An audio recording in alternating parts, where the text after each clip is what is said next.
이번 시간에는 5장 데이터 타입에 대해서 공부하겠습니다. 이번 자료에서는 데이터형, 즉 데이터 타입이란 무엇인가를 설명을 합니다. 그리고 데이터형, 데이터 타입에는 두 가지가 있어요. 기본형과 확장형이 있습니다. 자, 기본형은 숫자와 문자, 문자열을 표현할 수 있는, 또 저장할 수 있는 자료형이에요. 정수, 실수, 문자 등등이 있습니다. 요거는 값 하나를 저장을 합니다. 확장 복합 데이터형은요, 여러 가지, 이런 기본이 여러 개 합쳐진 겁니다. 기본을 가지고 확장하거나 또 기본 여러 개가 복합적으로 모아져서 하나의 데이터형을 이루는 겁니다. 여러 개의 데이터형이 있는데 이번 자료에서는 그 중에서 배열에 대해서 먼저 공부하겠습니다. 자, 데이터형이 무엇인지, 데이터형은 데이터 타입이라고도 하고 자료형이라고 합니다. 자, 그럼 자료형이 뭐냐? 값과 연산이에요. 값과 연산. 변수는 뭐냐? 기억, 장소, 공간 하나를 의미하죠. 데이터형은요, 값과 공간을 정의를 합니다. 그래서 데이터형은요, 굉장히 중요한 게 실세계, 리얼월드죠. 리얼월드 모델링 능력을 제공해요. 그래서 데이터형을 적절히 선택을 했을 때 실세계를 모델링하기가 쉬워지기 때문에 프로그램에서 데이터 조작을 편하게 할 수가 있어요. 그래서 적절한 데이터형을 정의하고 변수가 그 데이터형을 가지도록 한다면 프로그램이 쉬워지는 겁니다. 그래서 적절한 데이터형을 결정하는 게 굉장히 중요하고, 그런 데이터형에 대한 공부를 우리가 자료 구조에서 합니다. 실세계를 모델링 하기 위해서 어떠한 모습의 데이터형이 필요할 것이냐를 우리가 자료 구조를 통해서 공부를 하고요. 그것에 맞게 데이터형을 설정을 하면은 그것을 조작하는 알고리즘은 용이하게 작성될 수 있다는 겁니다. 자, 이 데이터형은요, 변수가 가지는 속성 중에 하나죠. 자, 변수는 메모리 공간이라고 했고요. 자, 이 메모리 공간에 정수라는 데이터형의 속성이 들어가면요, 연결이 되면은 얘는 정수로 해석이 돼야 되는 거예요. 그리고 여기에는 덧셈, 곱셈, 그렇죠? 뺄셈, 나눗셈 또는 이제 모듈러 연산이라는 연산이 적용될 수 있는 겁니다. 만약에 이게 더블이면요, 여기 들어가는 값이 실수예요. 그래서 여기 만약에 110000이 있다. 그럼 이게 정수면은 2의 0승, 1승, 2승, 3승이니까 12로 해석이 돼요. 그런데 이게 실수면은 기본적으로 사이즈도 좀 넓죠. 1100 뭐가 있다고 하더라도 요것은 지수 부분, 요것은 지수? 지수 부분은 엑스포넨트죠. 요거는 가수 부분, 멘티사. 요렇게 따로 떼어서 해석을 해야 돼요. 그리고 얘네들은 덧셈, 곱셈, 나눗셈 되지만은 모듈러 요거 안 돼요. 만약에 저기에서 캐릭터다, 캐릭터로 표현됐다, 여기 숫자가 있으면 이거는 아스키 코드로 해석이 돼요. 여기 어떤 값이 들어갈 수 있냐? 아스키 코드 값이 들어간다는 거죠. 그래서 데이터형은 이 메모리, 즉 변수가 변수에 해당하는 메모리에 어떤 값이 들어갈 수 있고, 거기 있는 값에는 어떤 연산들이 적용될 수 있는지를 딱 지정을 해줘서요, 컴파일러가 프로그램을 번역할 때 이거 제대로 된 건지 아닌지를 판단할 수 있게 해주는 역할을 합니다. 우리가 선언문에서 변수 선언할 때 이런 데이터형과 변수 이름을 이렇게 적죠. 자, 그래서 이런 데이터형에는 크게 두 가지 기본적인 거예요. 모든 프로그래밍 언어가 기본적으로 제공을 하는 겁니다. 당연히 숫자하고 문자예요. 숫자를 정수와 실수로 나누어서 이제 제공을 하고요. 당연히 문자를 제공합니다. 글자요. 그죠? 우리가 글자하고 숫자를 쓰죠. 그리고 기타 몇 가지 또 기본적인 유형들이 있어요. 그걸 우리가 프리미티브 타입이라고 부르고요. 요거 가지고는 실세기를 모델링하기 힘들죠. 학생을 모델링을 하려고 하면요, 학생의 이름도 있어야 되고요, 학번도 있어야 되고, 여러 개가 있었잖아요. 그래서 그런 것들을 표현하기 위해서 우리가 이런 기본 데이터형으로 안 되니까 기본 데이터형을 묶어서, 복합, 기본으로부터 유도됐다, derived, 얘를 합성했다, composite, 뭐 이렇게 부릅니다. 배열, 포인터, 레코드 등이 있고요. 사실 이제 레코드하고 배열이 주된 내용이고요. 포인터는 또 복합이라고 하기는 조금 정확한 분류는 아닌 것 같아요. 포인터는 사실은 하나의 값이고, 기본 데이터처럼 얘가 이제 주소, 메모리 주소를 의미하긴 하죠. 자, 배열과 레코드가 대표적인 복합 데이터형이에요. 언어들은 이런 배열과 레코드를 표현할 수 있게 해줍니다. 다만 표현 양식이 틀려요. 모든 언어들은 정수와 실수와 문자를 표현할 수 있게 해줘요. 그래서 어떤 타입으로 이제 지칭하게 하는지가 언어마다 다를 뿐입니다. 데이터형은 값과 연산의 유형을 지정해 줍니다. 자, 기본 데이터형을 살펴보면 당연히 제일 처음에 우리는 정수형이 있어요. 자, C 언어를 기준으로 정수는 int라고만 쓰면 되지만요, 뭐 signed int, unsigned int도 있어요. 좀 더 정교하게 정수를 표현할 수 있고요. short나 long이 있어요. 좀 짧게 16비트, 뭐 좀 더 길게 64비트, 뭐 이런 식으로 그 정수의 크기를 좀 다르게 표현할 수 있게 해줍니다. 그리고 정수 연산을 잘못하면 이제 오버플로우가 발생할 수 있습니다. 자, 그 C 언어 같은 경우는 플랫폼 독립적이 안 돼요. 플랫폼 종속적이죠. 왜요? 컴파일 언어이기 때문에. 그래서 이런 사이즈 같은 것들, 사이즈, 정수의 사이즈, 쇼트가 몇 비트고 롱이 몇 비트고 그냥 인트가 몇 비트냐, 이거는 컴퓨터마다 다를 수가 있어요. 컴퓨터가 뭐 좋은 컴퓨터, 큰 컴퓨터면은 그 사이즈가 크고 작은 컴퓨터는 작을 수가 있죠. 그래서 이런 속성들이 컴퓨터에 따라 달라요. 컴퓨터의 컴파일러가 구현, 설치될 때 구현 시간에 결정이 돼요. 그러니까 플랫폼에 따라 다르니까 종속적이죠. 자바 언어는 플랫폼의 독립적인 언어죠. 그래서 어떤 기계에서 실행되던 간에 무조건 이렇게 정의를 했어요. 작은 컴퓨터라도 롱은 64비트, 쇼트는 16비트. 아주 큰 컴퓨터라도 쇼트는 16비트. 딱 똑같은 크기를 정의했어요. 언제 언어를 만들 때, 즉 언어 정의 시간에 이런 정수형의 크기 속성이 결정이 되었다, 바인딩이 되었습니다. 자, C 언어를 쓸 때 여러분이 리눅스 컴퓨터가 여러분의 노트북이건 어디든가 요 명령을 써보면은 사이즈가 어떻게 설정되어 있는지를 확인할 수 있고요. 기본적으로 요거는 이제 거의 유사한 것 같아요. 자, 두 번째로 숫자를 표현할 때 실수를 표현할 수가 있죠. 이거는 IEEE에서 제시한 표준 형식으로 하는데, 뭐 양수냐 음수냐 그리고 지수 부분과 가수 부분으로 표현하고요. 이게 32비트 때는 이렇게 하고요. 64비트는 좀 다릅니다. C에서 32비트는 플로트로 쓰고요. 64비트는 더블로 표현을 하고요. 아무래도 더블로 표현했을 때 오류가 더 적죠. 그래서 내가 여러분에게 C 언어에서 실수를 사용하려고 하면은 더블로 선언해라. 플로트 웬만하면 쓰지 마라 라고 권장을 하고 있습니다. 자, 이게 기본적인 거고요. 기본적으로 문자가 더 있는데 그 전에 나열, 열거형 타입을 가지는 언어, 제공하는 언어가 있고요. C 언어에서 이걸 제공합니다. 뭐 C++도 제공하겠죠. 그리고 자바에서도 제공하는 것 같아요. 이거는 프로그래머가 정의합니다. 가질 수 있는 값을 정의를 했고요. 그래서 프로그램의 리더빌리티를 향상시킵니다.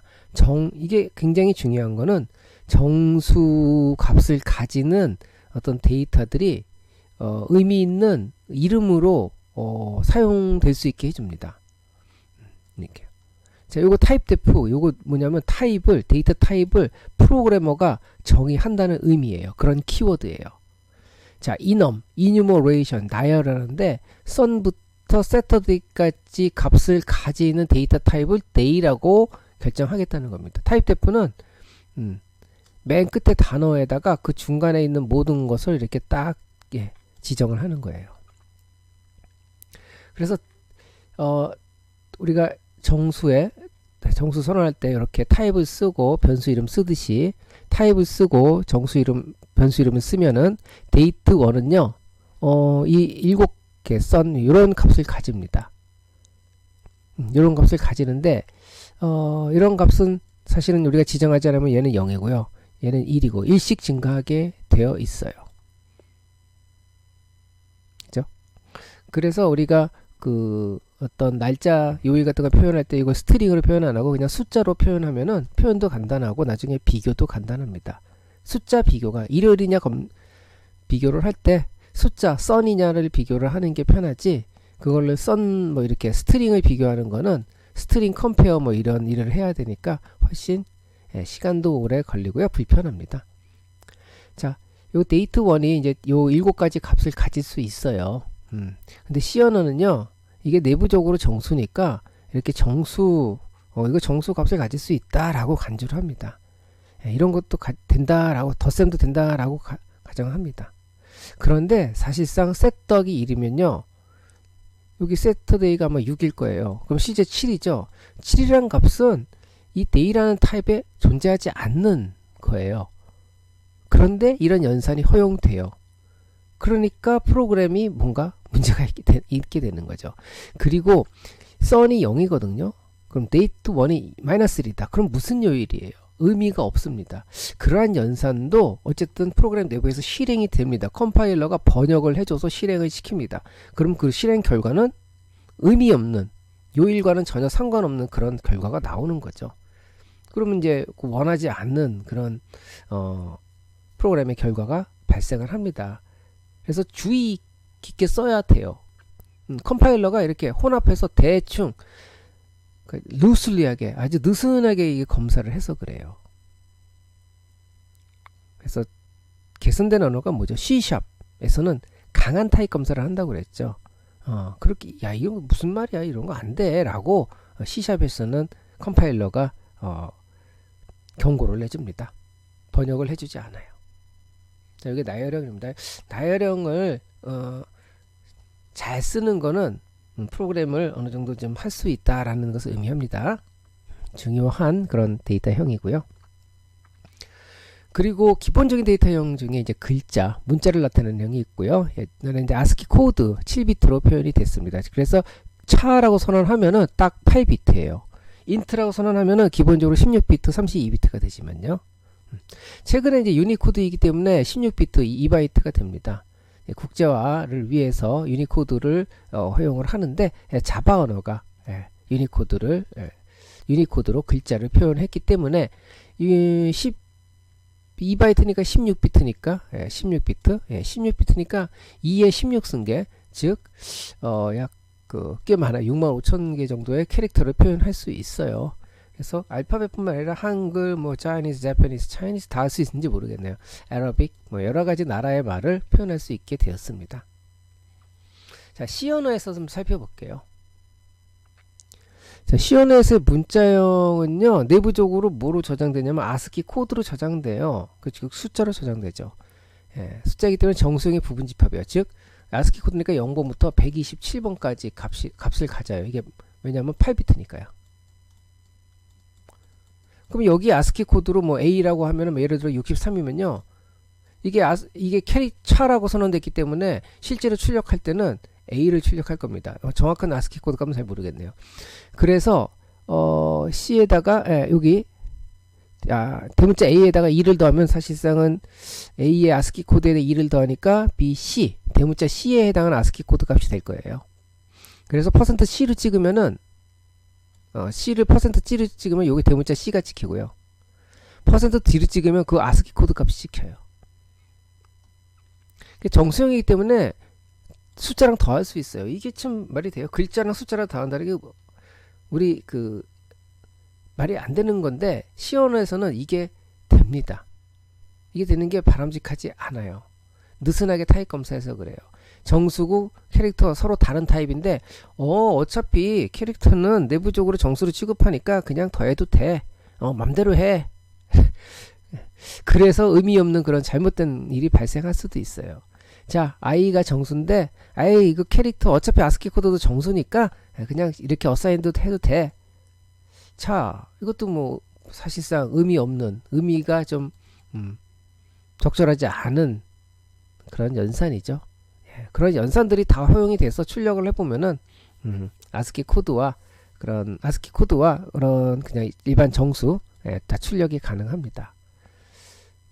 이게 문제가 되는 거는요, 예를 들어서 C에다가 곱하기 2를 해보세요.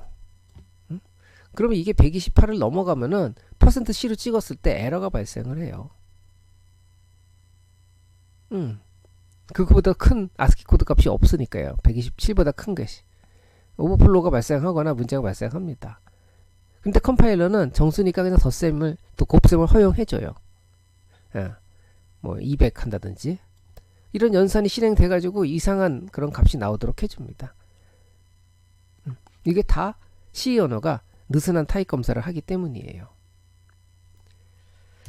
자, 다음 불린형입니다. 불린형은 불리는 true와 false 값만을 가지는 그러한 데이터형이에요. 근데 C 언어는 그게 없고요. C 언어는 0이면 false고 나머지는 다 true로 간주를 합니다. 그래서 C에서는 bool 뭐 이러한 타입을 쓰지를 않아요. 여기 K-2가 얼마죠? 0이죠? 그럼 false가 되죠. 그럼 요게 실행되는 거죠. 자, 요거는 K-가 0이냐 물어보죠. 그죠? 그리고 K-가 0이 맞아요? 틀려요? 맞죠? 그럼 이 값은 참이죠, 참. 참이니까 뭐가 실행되냐? 얘가 실행돼요. 그러니까 J가 10이 나올 겁니다. 자, 요 K-2는 K에서 2를 빼면은 0이 나오거든요. 요거는 나도 헷갈리는데요. 0이 나와서 이게 false인지 K-2라는 행위를 하라는 건지 그거는 헷갈리니까요. 코드를 통해서 살펴보도록 하겠습니다. 자, 이렇게 코드를 작성을 했고요. 일단 빌드를 합니다. 빌드를 컨트롤 Shift B를 하고요. 완성이 되었으니까 이거 커맨드 프롬프트 명령 프롬프트를 실행을 시켜서 하겠습니다. 우리는 항상 이제 이게 cd PL의 cd 코드 프랙티스라는 곳에서 이건 지금 내가 어레이 프랙티스를 하고 있어요. 여기에 이제 x64라는 곳에 프로그램 실행 파일이 생성돼요. 여기 나오거든요. x64의 디버그 아래 array practice.exe다. 요 부분이 나오거든요. 여기에 cd 디버그로 가서 보면은 이제 array practice가 있죠. array 프렉 요걸 실행시키면 되고요. 자, 그 전에 보면은 일단은 뭐가 돼요? K-2 요게 0이면은 요게 실행될 거죠. 그럼 100이 나와야 되는데 어떻게 되는지 한번 확인해 보겠습니다. 자, 여기는 어차피 0이냐 이거 true니까 10이 나와야 될 것 같고요.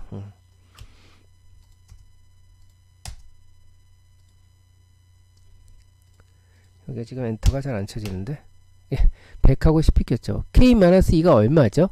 0이죠. 그리고 false가 돼. 0은 무조건 false니까 100이 돼서 찍혔고요. 그 100이고요. 요거는 뭐야? true가 된 거죠. K-는 0이다. 맞죠? 그러니까 true에서 10이 찍혔습니다. 근데 여러분이 요걸 요렇게 좀 많이 실수를 해요. 그러면 K-2를 집어넣으란 소리입니다. 요거는 어차피 되질 않네요. L밸류야 합니다 하니까 이거는 컴파일이 되진 않네요. 이렇게 많이 이제 오류를 발생시키는데 예를 들어서 이런 식이죠. K가 2냐 물어볼 때 이렇게 그럼 K에다 2를 집어넣지 K가 2냐 물어보는 거 아닙니다. 집어넣으면 무조건 true죠. 그러니까 J가 10이 돼요 무조건. 그렇죠? 10이 되는 거를 알 수 있고요. 그래서 else J equal 100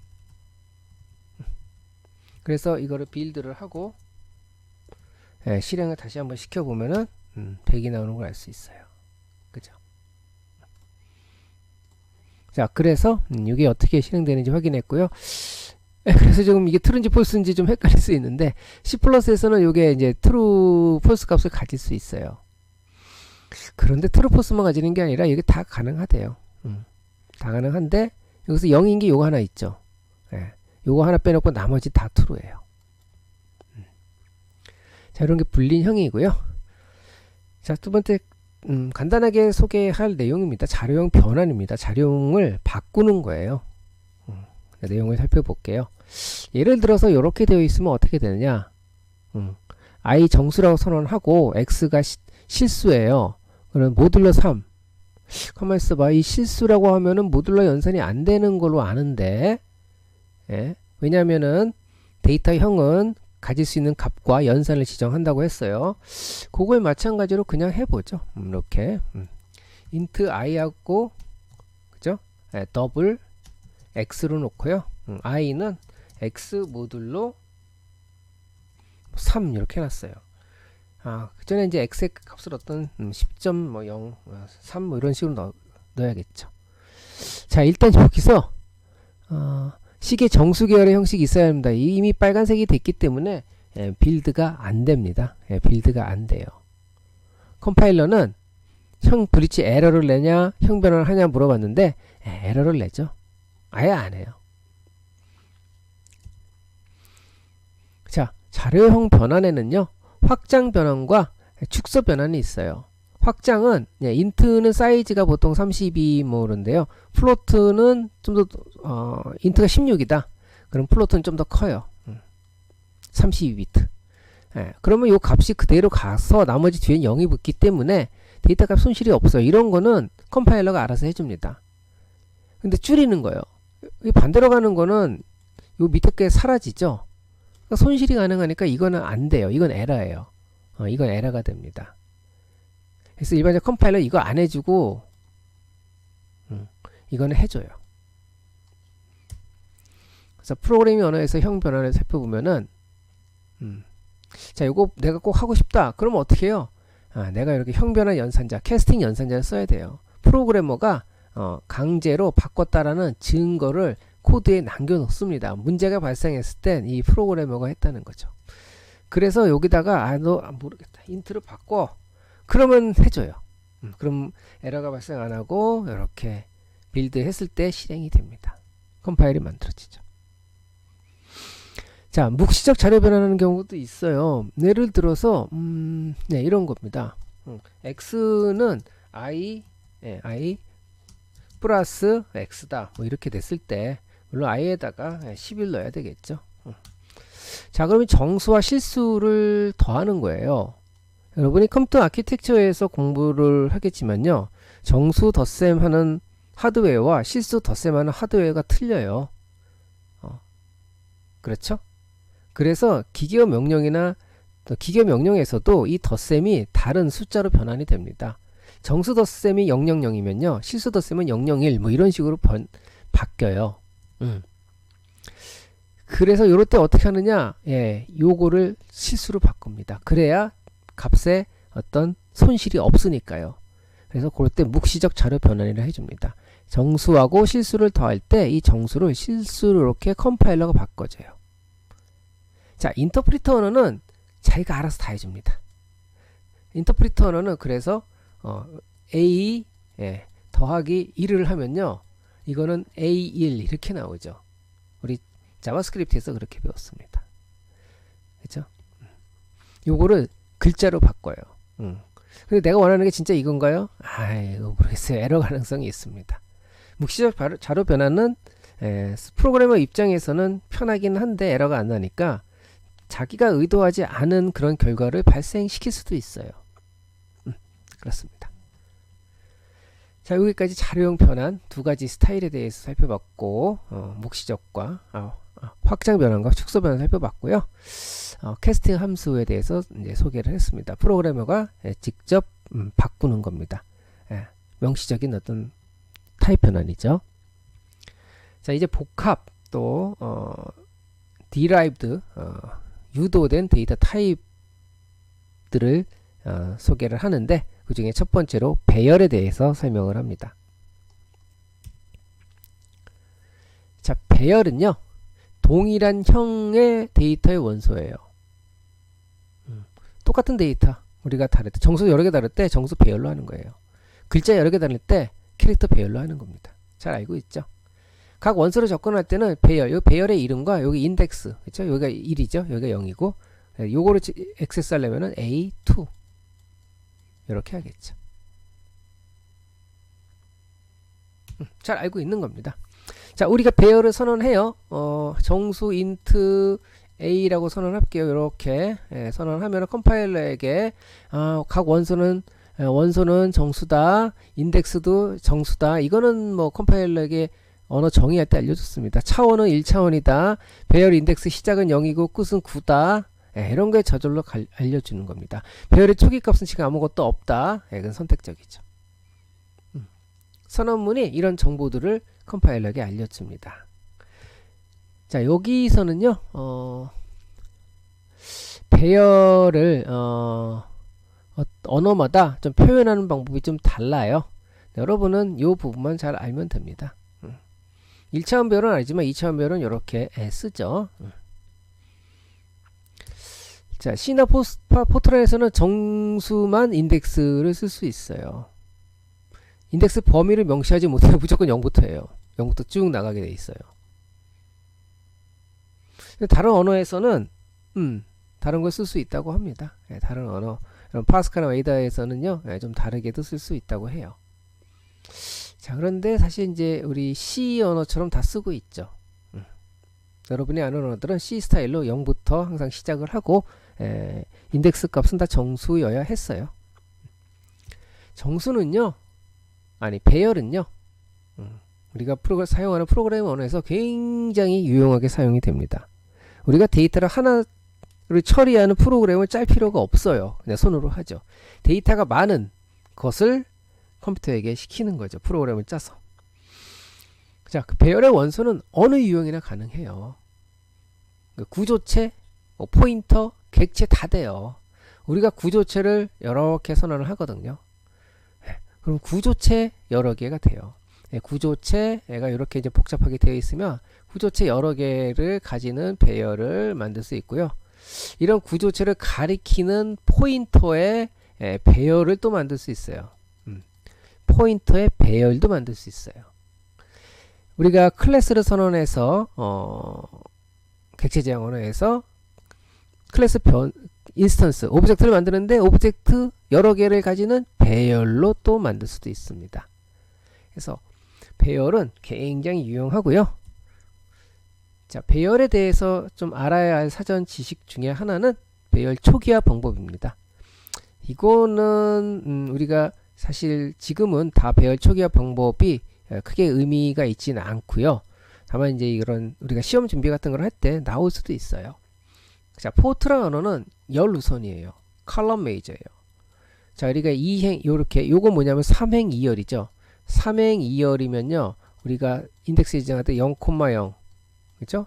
0행 1열, 0행 0열, 0행 1열, 뭐 1행 0열, 뭐 1행 뭐죠? 1열 뭐 이렇게 이제 표현이 되죠. 원소들이 2행 0열, 2행 1열 이렇게 표현이 돼요. 자, 그런데 여기서 컬럼 우선이라는 거는 뭐냐면요. 컬럼이 메이저니까 이건 지금 뭐냐면 열 행이죠. 행열인데 행번호가 이게 중심이 돼서 행번호가 가만히 있고 열번호가 왔다 갔다 해서 요렇게 메모리에 저장을 한다. 요 순서대로. 요 순서대로 저장이 된다. 메모리에. 여기 열 행우선이에요. 그럼 열우선은 어떻게 돼? 열이 중심이니까 처음에 00이면요. 열이 중심이지. 이건 가만히 있어. 열은 행이 바뀌어야 돼요. 뭐 이렇게 0, 1, 2행까지 있으니까 이렇게. 자, 이제 열이 가만히 있고 행은 다 바뀌었어요. 그러면 그때 이제 열이 바뀝니다. 그 다음에 열이 1이죠. 1이고 열은 그대로 1이죠. 이거 이렇게 저장되는 거예요. 처음에 그러니까 요게 1, 2, 3이 되고요. 요게 4, 5, 6이 돼요. 이게 열우선이고 컬럼 행우선이면은 1, 2, 3, 4, 5, 6 이렇게 되는 거예요. 그래서 행우선일 때 2,0은 5지만 열우선일 때 2,0은 3이 되는 거죠. 글씨가 조금 깨끗하진 않지만 그렇게 이해해 주기 바랍니다. 예전에는 요걸 썼고요. 지금 대부분의 언어는 이제 컬럼 메이저를 씁니다. 행우선을 쓰고요. 그래서 여러분이 이 배열을 선언을 할 때, 배열을 선언할 때 보통 요렇게 쓰지 않고 뭐 리스트 가로 속에 이렇게 숫자를 이렇게 쓰죠. 아까 내가 여기 선언한 것처럼 예, 요렇게 쓰죠. 이건 초기값을 안 주죠. 근데 초기값을 주면서 선언할 수도 있어요. 그럴 때 여기에 개수를 반드시 명시하지 마세요. 이렇게 4라고 써도 되나 쓰지 마세요. 그래야 나중에 여기다가 쉽게 추가를 합니다. 여기 추가했으면 여기 또 바꿔야 되거든요. 예, 쓰지 않는 게 좋고요. 자, 2차원일 때도 4개 주면서 2행 2열이다 이렇게 쓸 필요 없어요. 열 크기만 결정해 주면 컴파일러가 알아서 행의 개수를 확인해 주니까요. 이렇게 한 곳은 비게 작성을 하는 게 바람직합니다. 네, 열 우선이기 때문에 자 보세요. 00 그 다음 거는 01이죠. 예, 메이저가 되는 행은 변하지 않고 메이저가 아닌 게 변했어요.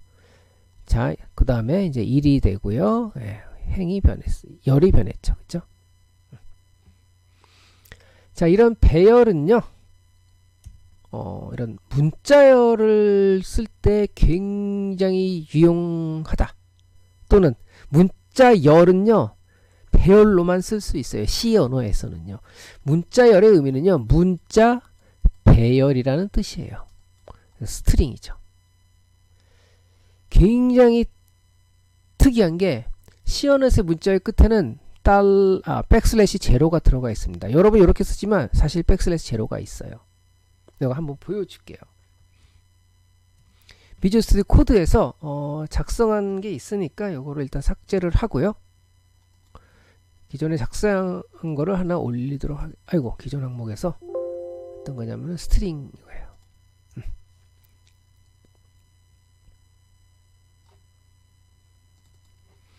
자, 요거 하기 전에 요거는 잠깐 커멘트 처리를 하겠습니다. 커멘트 처리가 안 되네. 자, 그러면 여기서 그냥 간단하게 캐릭터 뭐였죠? 네임 이렇게 해가지고 컴퓨터 이렇게 할게요. 여기 잘 보면 알 수 있듯이 개수를 안 적었습니다. 자, 여기 저장을 하고 브레이크 포인트 설정하고 빌드를 하고 뭐 성공했네요. 뭐가 많이 나왔는데 자, 여기서 컨트롤 F5가 아니라 그냥 F5를 눌러요. 그럼 디버그가 시작되면서 여기서 멈춥니다. 안 되네. 자, 일단 이렇게 누를게요. 그럼 실행되고 여기서 멈췄어요. 내가 여기서 네임을 찍어 보겠습니다. 네임을 찍어 보면은 요거 창 열면요. 아무것도 지금 없는데 요거를 실행시키면 여기 하나 딱 실행이 됩니다. 그러면 이제 하나를 실행시킬게요. F10이죠. 요거 탁 누릅니다. 실행되니까 네임에 컴퓨터가 들어갔고 맨 끝에 백슬래시 제로가 들어간 모습을 볼 수 있죠. 그래서 문자열은 무조건 시작 주소만 알면 돼요. 맨 끝에 백슬래시 제로예요. 그래서 네임을 한번 보면요. 네임을 보세요. 네임 여기 보면요. 여기 잘 작은데 번호가 숫자를 잘 보세요. 맨 끝에 928 9028 요렇게 숫자가 되어 있어요. 이게 주소예요. 이게 주소예요. 네임이 이게 주소고요. 이 주소는 실제로 1번의 주소랑 같습니다. 0번의 주소, 요 주소예요. 첫 번째 원소의 주소가 이 이름이에요. 요건 나중에 또 소개를 하겠습니다.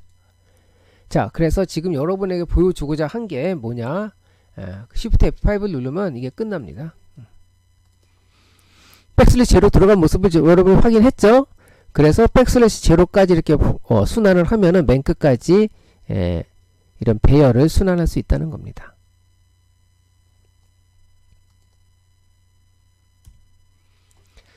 자, 이제 조금 더 복잡한 내용인데요. C 언어에서 포인터 배열. 포인터 배열은 주소가 여러 개 있다는 거예요.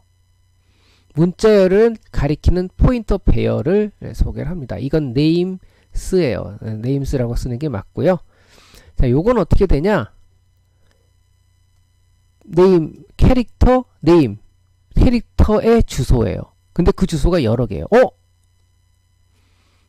이거 스트링이 여러 개 아니야? 아니라 요 주소, 시작 주소, 시작 주소, 시작 주소, 시작 주소. K의 시작 주소, L의 주소, 즉 이 스트링의 시작인 K의 주소, 이 스트링의 L의 주소, 이 스트링의 시작인 P의 주소, 이 스트링의 시작인 C의 주소가 들어가 있습니다. 그래서 네임스 제로는요 K의 주소예요. 네임 1은요 L의 주소가 돼요. 요건 P의 주소가 되고 C의 주소가 됩니다. 자, 요것도 비주얼 스튜디오를 통해서 여러분이 확인할 수가 있어요. 요거는 아까 했으니까요. 다시 요거 멈추고 여기서 해볼게요.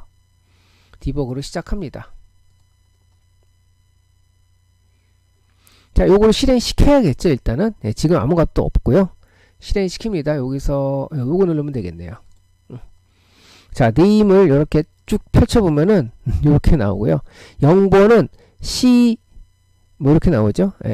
ACFC 이렇게 나오죠. 요거는 AD00 나오죠. 자, 요걸 찍을게요. 요거 찍으면은 화면에 여기 찍힙니다. 화면에 찍혀요. 자, 요거 하나를 실행시키면요. 찍었어요. 요거 찍었어요. 찍으면은 여기 맨 끝에 있는 97ACFC 97ACFC가 찍혀요. ACFC가 찍혔고 어드레스 오브 K 주소가 뭐예요? K 주소가 첫 번째 원소의 주소 이렇게 찍었죠.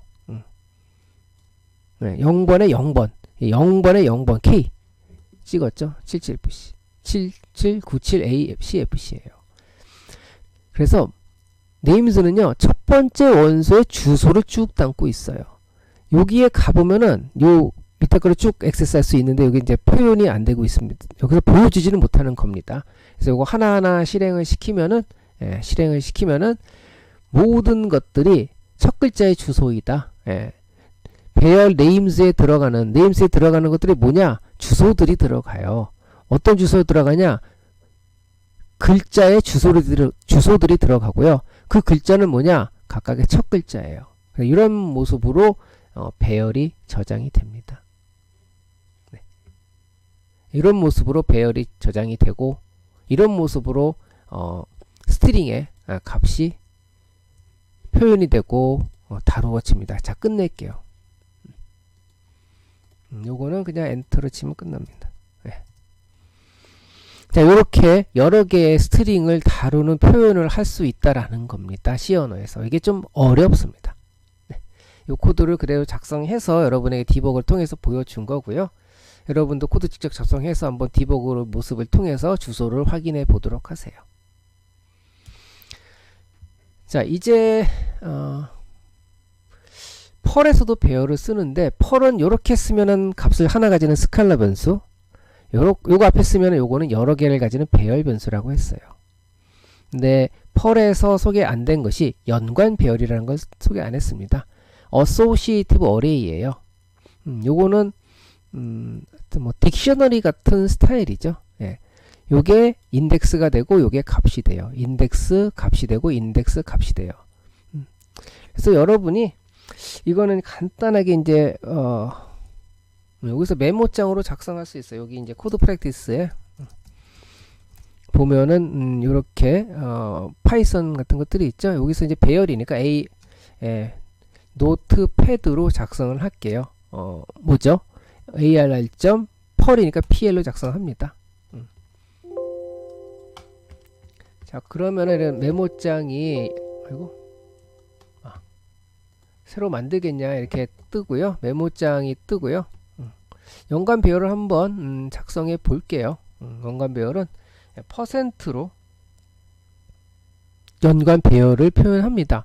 프라이스 테이블은 가로 열고 가로 닫고 이게 배열 원소들을 둘러싸는 거죠. 여기처럼. 자, 여기서 애플 요게 인덱스고요. 200 가격은 200이고요. 그 다음 게 바나나 가격은 100이고요. 그 다음 게 베리 블루베리 할게요. 이건 가격은 좀 비싸네요. 이렇게 됐어요. 세미콜론 끝나고 자, 이거 프라이스를 다 더하는 거죠. 그러면은 이 프라이스는 자, 요거 액세스 이거 하나니까 하나니까 하나의 값이니까 프라이스 테이블에 요거 달러를 쓰는 거죠. 달러 쓰고 프라이스 테이블에 어떻게 액세스요? 요렇게 액세스, 요렇게 요걸로 액세스. A에 요게 파이썬에서는 다르죠. 자바스크립트나 곱하네요. 더합시다. 더하고요. 하나니까 달러고요. 하나의 값을 가지니까 달러에 프라이스 테이블에 이번에 바나나를 합니다. 요렇게 바나나.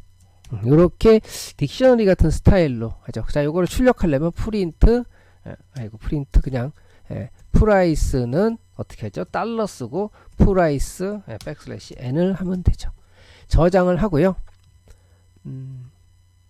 어디 있죠?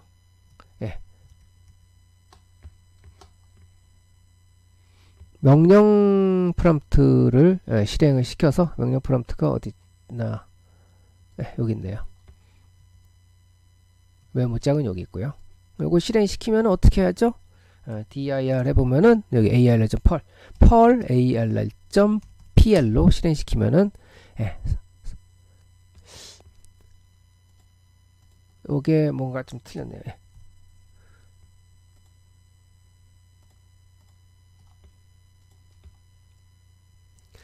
자, 여기 프린트 문장 여기에 문제가 아니라 니어예요. 여기 세미콜론이 빠졌네요. 세미콜론이 빠져서 얘가 문제를 일으켰던 것 같습니다. 그래서 잘 출력이 되죠. 자, 여기서 연관별이라는 아주 특수한 배열을 소개를 했지만 파이썬을 공부한 학생들은 딕셔너리를 공부했기 때문에 그렇게 어색하지는 않을 겁니다. 자, 좀 오랜 시간 공부를 했습니다. 공부한 내용을 정리해 보겠습니다. 우리 기본 데이터형 정수, 시수, 문자, 불린, 특히 이제 나열형이 중요하다. 의미 있는 그런 데이터 타입이다 소개를 했고요. 자료형 변환에서 확장 변환 그리고 또 축소 변환이 있음을 소개를 했습니다. 축소 변환은 컴파일러가 그냥 쓱 해주죠. 암시적으로. 확장 변환 같은 건 확장 변환은 쓱 해주죠. 근데 축소 변환은 컴파일러가 안 해주죠. 그걸 직접 프로그래머가 하기 위해선 캐스팅 연산을 써야 한다고 했습니다. 자, 확장 복합 데이터형이 이제 실제로 우리가 필요한 거고, 이거는 사용자가 주로 이제 정의를 하지만, 우리가 배열이라는 그런 여러 개의 데이터를 다루는 그런 형이 있었습니다. 근데 여기서 C 언어에서는요, 요거는 동일한 원소의 모음이었어요. 그런데 다른 인터프레터 언어에서는 그냥 아무거나 막 섞어도 되긴 합니다. 우리는 아무거나 섞어도 되는 것은 저기 레코드로, C원에서 레코드로 표현을 하게 됩니다. 자, 여기까지 우리 데이터 타입에 대한 첫 번째 공부를 했습니다. 마치겠습니다. 수고했어요.